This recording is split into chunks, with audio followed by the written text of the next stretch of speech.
Welcome to Rebuilding LA After the Fires. I'm Jan Bresky, and in this podcast, I explore how Los Angeles recovers from the recent devastating wildfires. In each episode, I sit down with developers, community leaders, and other real estate professionals to uncover what it really takes to rebuild homes and neighborhoods. If you're looking to understand what's next for LA, you're in the right place. Let's get started.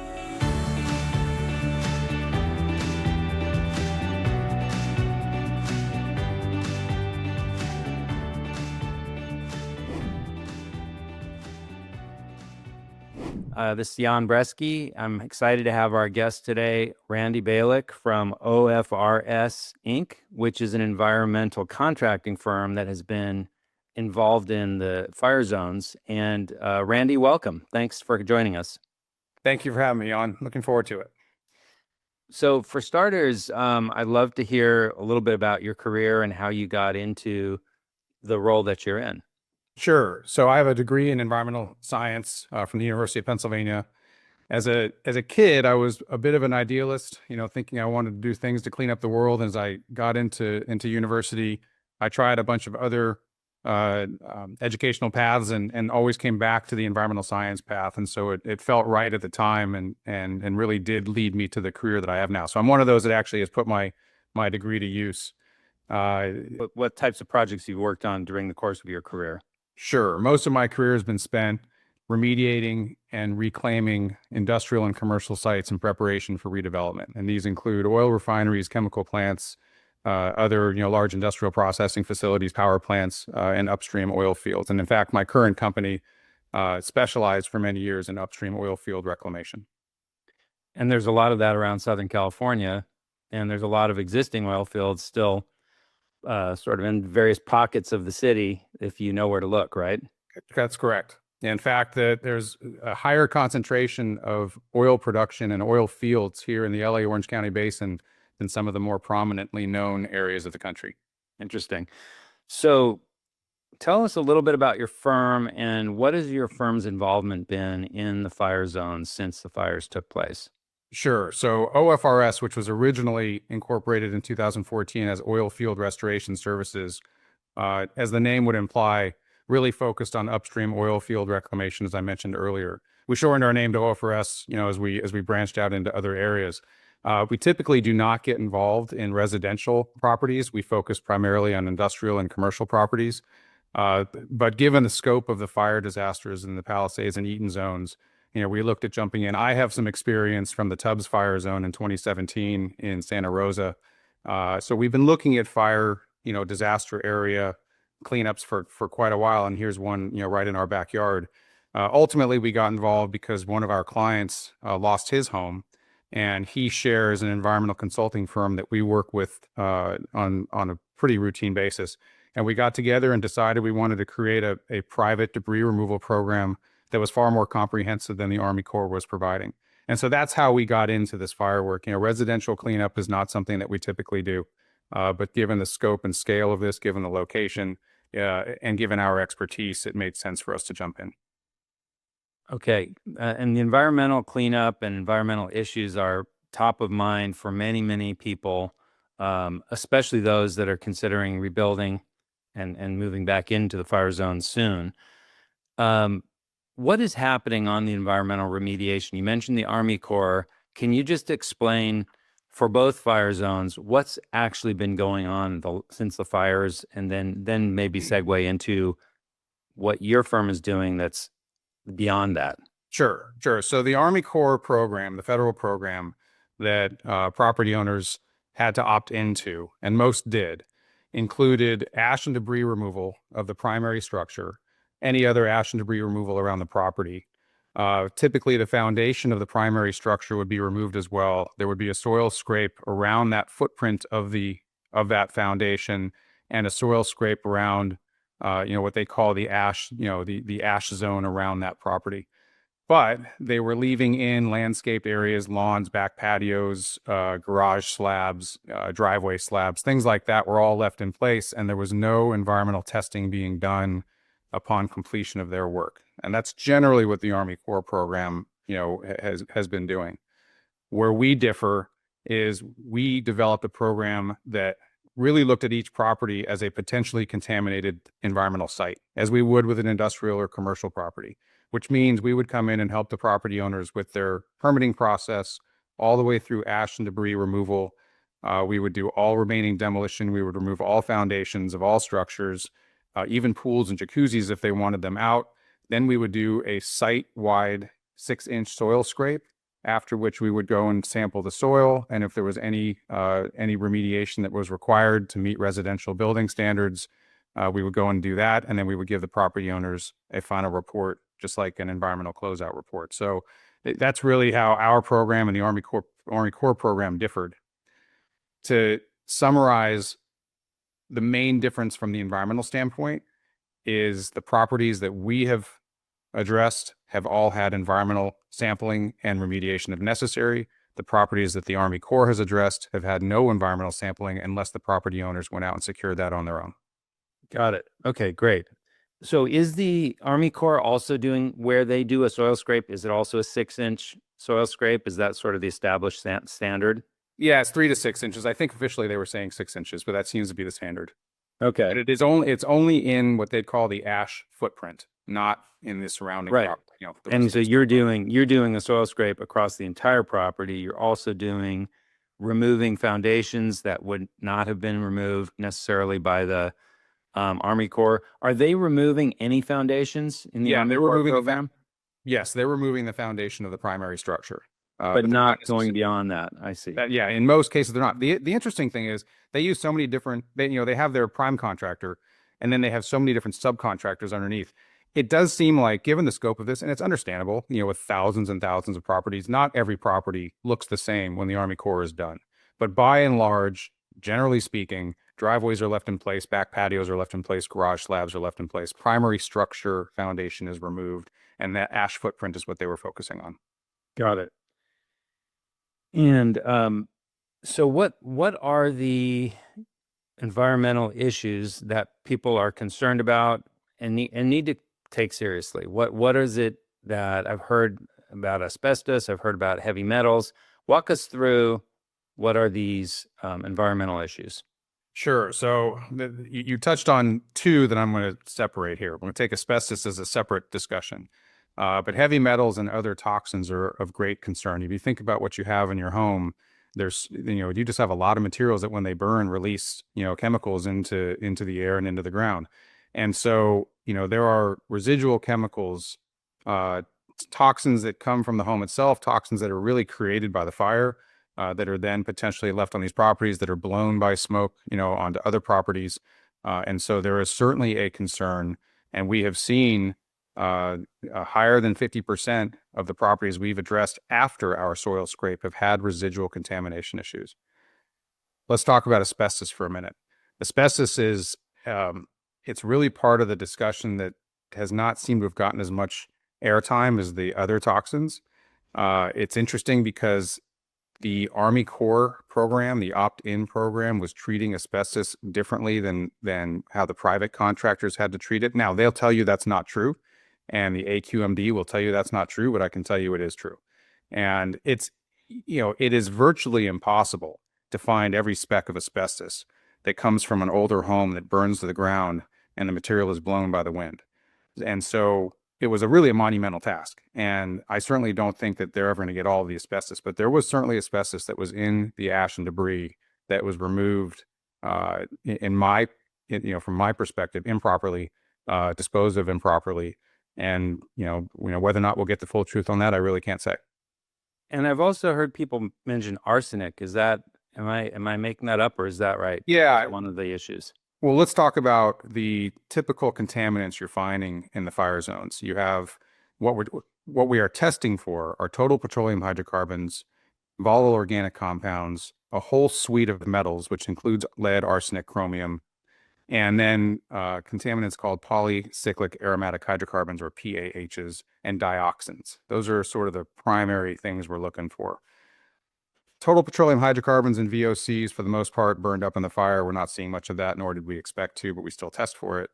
On the metals side, lots of lead and lots of arsenic. Now, arsenic is exists readily in nature. In some areas, there are very high naturally occurring background levels of arsenic. And so when we find arsenic, we do have to compare those to the existing background levels, historical levels, other testing that's been done in the area, before the fires, and make sure that these are actually contaminants that were generated by the fire and not just naturally occurring beforehand. So that's something that we have to do with our environmental consulting firm partner, RU, to make sure that we're dealing with fire-related contamination and not just picking something out that's already there. But arsenic, it's absolutely one of the prominent contaminants that's in the zone. Just need to differentiate between naturally occurring and fire caused. And then heavy metals. Which of the issues would you be most concerned about personally if you were moving in with maybe with kids in tow? Which of the areas of contamination would you be most concerned about and feel like maybe the Army Corps, what they're doing isn't giving you enough remediation? Sure, that's a great question. Metals would be number one, and in those metals, lead, chromium, and arsenic would be high on the list. Dioxins would be number two. Fortunately, we actually did not find any dioxins on any of the properties that we tested, which was really great news, in terms of what we did. Now, granted, we dealt with a few dozen properties, so I consider that in a fire zone with, thousands of properties, more anecdotal evidence than, something you can really hang your hat on. But anecdotally, we did not see any dioxins. I could imagine you've done a few dozen or so of these removals, and this is something that the owner pays for over and above what they would have paid with the Army Corps program is federally funded, I believe. Is that right? That's correct. So you're offering a kind of a premium service. I would imagine there'd be a lot of people, especially in the Palisades, who would be very open to paying for premium service if it got them a cleaner bill of health, as it were. But maybe not right away, right? Because one of the themes of our other discussions we've been having on the series is that a lot of people are waiting. A lot of people don't know what they're going to do. They don't know if they're going to rebuild yet. They're not sure that they want to be the first or the early one on the block to be rebuilding. So I would think that the demand for your service could be strung out over the course of many, many months and years as people decide what to do. Yeah, that's correct. We went through the initial rapid phase of ash and debris removal, which took place primarily between March and late June. That slowed down dramatically, not just because most of the private properties have been cleaned up, but also because there was a city and county mandate to get that done. In terms of the remaining environmental work, you're absolutely right. It is trickling in. In fact, we just had an inquiry yesterday for 2 properties, and we can go a couple of weeks without an inquiry. So very much so, we're expecting this to string out over the next year or two, potentially, depending on what homeowners want to do. I do want to back up to something that you mentioned before about cost and who's paying for it and who wanted these additional services. And you're right. The Palisades zone is a perfect indicator as compared to the Eaton zone. You have a different demographic. You have property owners that typically had better insurance policies, more comprehensive insurance policies on higher value properties. And so the folks that were hiring us were folks that typically had more insurance coverage, that could potentially get some or all of the environmental work covered by the insurance, and or simply had a desire to make sure their properties were clean and they were willing to come out of pocket for that expense. Right. And speaking of expense, can you give us an idea of the range of cost for the service on a typical lot? Let's say a lot in the Alphabet Streets in Palisades. What type of expense is it? Because that's moving a lot of dirt, right? 6 inches across the entire property is quite a bit.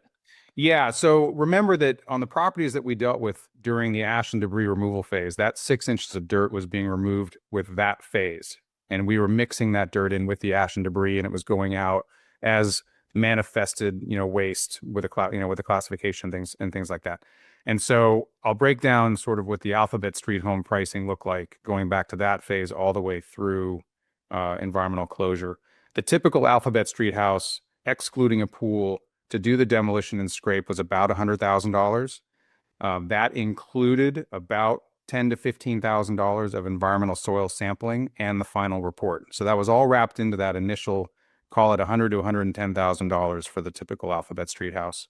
If we had to go back and do some additional surgical spot remediation, that was typically costing between $5,000 and $7,000 per house, because each spot was about 5 foot by 5 foot square by a foot deep. So a few cubic yards, not terribly expensive to get rid of. We just had to mobilize a small piece of equipment out and get it done, do some additional confirmation sampling, and make sure we got to the clean margins. But those are your typical costs. I mean, the remediation piece as a standalone wasn't terribly expensive. We also were able to achieve economies of scale because we were grouping, 10 homes at a time and moving our equipment from one property to the next and doing several properties in a day. So we were able to manage costs that way. I can also imagine that for a developer, having this final report could be helpful to show to potential buyers that they did the extra work, that they did the extra remediation. On the other hand, having the final report that shows that there is metal in the soil and stuff like that, which is probably true of any house in LA, that you would, it might have arsenic, it might have some level of metals, it might have had things that were blown by the wind during the fires, or it might just be the pre-existing conditions, right? So typically, home buyers are not used to asking for a phase 1 report or environmental report, and so they don't worry about it. But here you would have that report, and I could see it cutting both ways for a developer. How should developers think about whether they might want to get this extra higher level of remediation that you're doing or not? That's an excellent question. And interestingly, when we were explaining our program to potential clients in the Palisades primarily, and we were talking about this final report that they were going to receive, we explained it to them that it serves two purposes. One is it gives the property owner who's remaining on the property, who wants to rebuild and live there, the sense of confidence that they are on a clean property that is suitable for residential use, right? So there's that level of comfort for those that are going to remain on their property and rebuild. Secondly, this turns into a due diligence document. For those property owners that are looking to sell their properties, they can confidently say to their buyers, here's what we did to clean up our property and make it safe for you. Or for those buyers who are knowledgeable and want to get that peace of mind going into a purchase, they can ask for that and receive it. And so I think unequivocally, this is an important document for homeowners that are staying and rebuilding, and for developers that are building spec homes alike. I don't think there's any downside to having this document, because you demonstrated that you did the work, you did the investigation, and you did the cleanup. You did more than the minimum. Absolutely. And I think that this could be very important to a lot of buyers. And the cost is, relatively speaking, not a large part of the total budget for doing a project. And I do think that, Palisades is, that I know better, has always been a family-oriented place. And, they have the baseball fields right there. You can have your whole life in that community, unlike a lot of places in West LA. And so I do think that families with kids would value that. And so it could be a really valuable service for you to offer to developers, and for developers to think about procuring before they do a project. So let's zoom out a little bit. If I recall reading one of your paragraphs on your bio, that you spent time in the Palisades growing up, right? I did. You know the Palisades. So let's zoom out. What do you think of the overall rebuilding if you take off your professional hat of what you do for a living and just look at it as a real estate industry professional and former, can't recall if you're a resident of the Palisades or just spent a lot of time there, but what are you seeing, thinking, if you were talking to a close family member back east that was saying, what's going on with the fire rebuild? What would you say to them, big picture? Sure. So I'll back up just to clarify, my experience in the Palisades. So I went to Brentwood High School. I actually grew up in the Valley in Sherman Oaks, but I spent a lot of time in the Palisades at friends' home. My first job was at Temescal Park. And, I spent a lot of time growing up there, and still have friends that live there to this day, many of whom lost their homes. And so I have a personal connection to the Palisades just by way of, my teenage years growing up. What would I say to people that are looking to either invest in new property or rebuild? That's hard to say. A few things. First of all, I would say that any property that is being considered for rebuilding should be tested. That's number one. That's small. That's the micro view on a property by property basis. Looking at the neighborhood, I'm concerned about the neighborhood because I don't know that it's ever going to come back to be the same Palisades that it was before. It's simply because of the number of properties that are up for sale, the number of people that have left and don't know if they're going to come back, the length of time it's going to take to rebuild, even in the best of circumstances, the length of time it's going to take to rebuild the commercial and retail zones and things like that. And so it's really a long answer to that question because I look at it from both the practical and safe matter of rebuilding, of investing in rebuilding. And I also look at it as the sort of the cultural aspect of what the Palisades was as a neighborhood. And those are two very different things. And I think two are both, the two are equally important in my opinion. And so, anyone who's looking to move back from the Palisades has to take all of those things into consideration in making those decisions. I certainly hope the Palisades returns to, what it used to be. I mean, it was a great neighborhood, a great community, and I really hope it comes back. What do you think is the biggest obstacle to rebuilding that could be addressed with public policy or with attention from our elected officials and appropriate action? What do you see as an obstacle just in your work that you're doing there and you're spending some time up there? Because part of what we're trying to do with this series is to figure out what can we all do to help these areas, both of these areas, come back and be thriving again. And one of the things we can do is draw attention from elected officials to the right things that they should focus on, if anything comes to mind. Sure. I mean, two things come to mind. One, I'm not an expert in, and that's the permitting process for residential construction. But in my world of dealing with, with regulatory permits on a daily basis, permitting is always an issue. And I know that our elected officials have been claiming all along that they were going to streamline this permitting process. I don't know if it has been streamlined or not. It's been a few weeks since I've been in the Palisades, and I have seen some frames going up on some properties, so things are moving.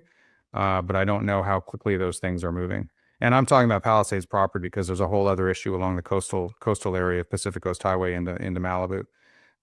So that that would be an area that I would just want to have more information on to know if the permitting process is moving along and being expedited for these folks. And then the second issue is this environmental issue. I still feel very strongly, and I've been interviewed by publications about this.